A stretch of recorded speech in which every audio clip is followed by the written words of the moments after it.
Adrien Sajos, bonjour. Bonjour. Merci d'accorder cet entretien aux éditions Contre-Culture. Sociologie du gamer. Pour quelle raison avez-vous choisi ce titre? Dites-nous. Déjà, il fallait trouver un titre court et accrocheur et qui puisse indiquer ce dont le livre allait parler. Donc, sociologie du gamer, on se doute que ça va parler des jeux vidéo, des joueurs et des rapports sociaux que les joueurs vont entretenir à travers le virtuel. Donc, il y a déjà ce premier aspect. Il était nécessaire de trouver un titre de ce genre-là. Ensuite, bien sûr, dans Sociologie du gamer, il y a un hommage respectueux et sans prétention pour Alain Soral, qui à son époque avait écrit Sociologie du dragueur. J'avais trouvé intéressant de faire ce parallèle, parce que à travers ce parallèle, quelque part, il y a déjà un début de critique de la modernité triomphante. On est passé d'une époque de la drague à une époque du gaming, à une époque aussi globalement de la pornographie, où en fait on se rend compte que la société s'est virtualisée, où les rapports sociaux se sont échappés dans le virtuel. Et donc j'ai trouvé intéressant de faire ce parallèle effectivement entre deux époques. Donc voilà, c'est pour ça que j'ai choisi Sociologie du gamer. Vous développez l'idée selon laquelle le virtuel est nécessaire au capitalisme et que c'est donc le capital qui crée le jeu vidéo. Pouvez-vous s'il vous plaît nous expliquer cela? Alors, la question de la virtualisation de nos existences, c'est comme la question de l'immigration, c'est comme la question de la destruction de la nature, et c'est comme toutes les questions qui traversent la société d'aujourd'hui. C'est une question qui ne peut pas être abordée simplement du point de vue culturel ou du point de vue du développement de la technologie. C'est une question qui trouve ses réponses, je pense, dans le développement des forces productives du capitalisme. Donc en fait il faut partir de la crise du capital et remonter jusqu'aux jeux vidéo pour comprendre quelle est leur cause. Donc pour comprendre la crise du capital, ce serait un peu long, il faudrait qu'on reprenne Karl Marx, la baisse tendancielle du taux de profit, le livre 3 du Capital. Bon, je vais vous éviter ça parce que ce serait trop long. Ce qu'il faut comprendre en synthèse, c'est que le capital aujourd'hui se trouve dans l'impossibilité de trouver des nouveaux marchés solvables parce qu'il a asservi la totalité du monde. Tout est marchandise aujourd'hui. À partir de l'instant où je pose mon regard quelque part, je suis à peu près certain de le poser sur une marchandise en réalité. Donc le capitalisme se trouve dans l'impossibilité de se développer, il se trouve dans l'impossibilité de coloniser de nouveaux espaces réels, ce qui fait que ces nouveaux espaces marchands, il va se les créer lui-même, et le virtuel c'est ça. L'économie ne pouvant plus se déployer dans le réel, elle va s'échapper dans la virtualité intégrale et c'est pour ça qu'on va avoir des mécanismes de spéculation, d'endettement, de crédit, de trading, etc. Tous ces phénomènes ne sont pas des erreurs de parcours dans la marchandise, ils sont au contraire des nécessités. Ensuite, il y a une deuxième chose qu'il faut comprendre et que Marx développe très bien, c'est que ce ne sont pas les idées des hommes qui produisent leurs pratiques sociales. Ce sont les pratiques sociales qui, au contraire, produisent les idées. Les rapports sociaux sont intimement liés aux forces productives. En acquérant de nouvelles forces productives, les hommes changent leur mode de production, et en changeant le mode de production, la manière de gagner leur vie, ils changent tous leurs rapports sociaux. Le moulin à bras nous donnera la société avec le suzerain, le moulin à vapeur, la société avec le capitaliste industriel. Les mêmes hommes qui établissent les rapports sociaux conformément à leur productivité matérielle, produisent aussi les principes, les idées, les catégories, conformément à leurs rapports sociaux. Ainsi ces idées, ces catégories sont aussi peu éternelles que les relations qu'elles expriment. Elles sont des produits historiques et transitoires. Il y a un mouvement continuel d'accroissement dans les forces productives, de destruction dans les rapports sociaux, de formation dans les idées. Il n'y a d'immuable que l'abstraction du mouvement.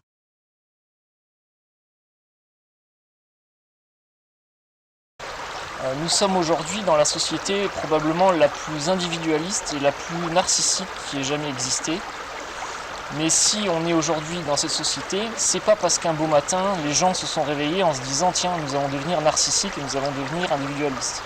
C'est les conditions de production qui produisent le narcissisme et l'individualisme. À partir de l'instant où tout le monde est asservi dans le salariat intégral, à partir de l'instant où les individus pris isolément sont soumis à la concurrence, ils deviennent nécessairement individualistes et ils deviennent nécessairement narcissiques, puisque le narcissisme n'est pas dû à un excès de confiance en soi. Il faut rappeler que le narcissisme, c'est issu au contraire d'un manque de confiance en soi qui doit nécessairement être compensé par un spectacle de la confiance en soi. Donc l'individu est isolé, il est narcissique et il produit comme ça une société qui est ce qu'elle est aujourd'hui. Donc ce qu'il faut bien saisir, c'est que comme je le disais tout à l'heure, si l'économie s'échappe intégralement dans la virtualité, on va avoir des rapports sociaux qui vont suivre le même chemin. Ce qui fait que si aujourd'hui on a des Facebook, on a des jeux vidéo, si on a une virtualisation intégrale à travers même les téléphones portables et compagnie, c'est pas seulement parce qu'il y aurait un développement de l'informatique. La véritable cause de la virtualisation de notre existence, elle ne réside pas seulement dans le développement de la technique, elle ne réside pas non plus dans la volonté de tel ou tel capitaliste qui produirait tel ou tel jeu vidéo ou telle virtualité. En fait, elle réside dans le cœur névralgique du mode de production capitaliste, elle réside dans la valeur d'échange. Pensez-vous que le jeu vidéo puisse être considéré comme un média? Alors, le jeu vidéo n'est pas un média au sens classique du terme. Le sens classique du terme d'un média, c'est ce qui va faire la médiation entre l'émetteur et le récepteur d'un message. BFM TV, c'est un média qui fait médiation entre la classe capitaliste et le prolétariat, globalement. Un jeu vidéo, ça ne sert pas à ça. Un jeu vidéo, c'est pas seulement un tuyau à message, c'est quelque chose d'un peu particulier. C'est-à-dire que le joueur va pouvoir envoyer des requêtes dans le jeu, il va pouvoir envoyer des messages dans le jeu, mais il va les envoyer seulement pour les voir revenir vers lui. Je suis dans un jeu vidéo comme GTA par exemple, je vais envoyer un message dans le jeu, une requête, je vais essayer quelque chose, et je vais essayer quelque chose pour voir à quelle vitesse et sous quelle forme ce que j'ai envoyé va revenir vers moi. Dans GTA, on peut faire à peu près tout et n'importe quoi. Donc je vais essayer de jeter une grenade dans la rue. Si je fais ça, c'est pour voir quelle va être la réaction du jeu. Est-ce que ça va correspondre à ce que j'attends ou est-ce qu'il va se passer des choses complètement délirantes. Donc le jeu vidéo n'est pas un média au sens classique du terme. C'est ce qui me fait aussi atteindre la conclusion dans mon livre que les jeux éducatifs, ça n'existe pas. On n'a jamais rien appris à personne avec Hadibou par exemple. Donc le jeu vidéo n'est pas là pour faire passer des messages spécifiques, il est simplement là pour nous distraire et pour offrir une interactivité. Maintenant, est-ce que le jeu vidéo est un média? Il en est un dans le sens où il produit une médiation entre le joueur et sa propre existence. Puisque lorsque j'incarne un personnage virtuel, je ne vis pas à travers moi-même, je vis à travers quelqu'un d'autre. Je vis dans un monde qui n'est pas le mien, etc. Donc de ce point de vue-là, effectivement, le jeu vidéo est un média. Le jeu vidéo est-il une mauvaise chose, selon vous? Le bon et le mauvais ne sont pas des catégories avec lesquelles on peut aller très loin dans la réflexion. Il serait idiot de dire le jeu vidéo est bon ou le jeu vidéo est mauvais.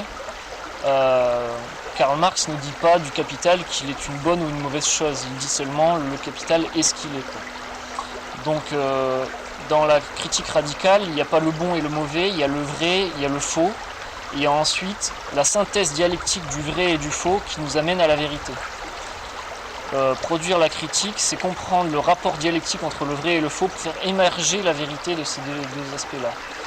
Donc ce qu'il faut comprendre vis-à-vis du jeu vidéo, c'est que il y a la vraie vie qui s'échappe, il y a le capital qui produit une fausse vie virtuelle qui va nous revendre en fait, et la vérité c'est de comprendre que c'est parce que la vraie vie s'échappe que le capital produit de la virtualité pour nous la revendre en fait.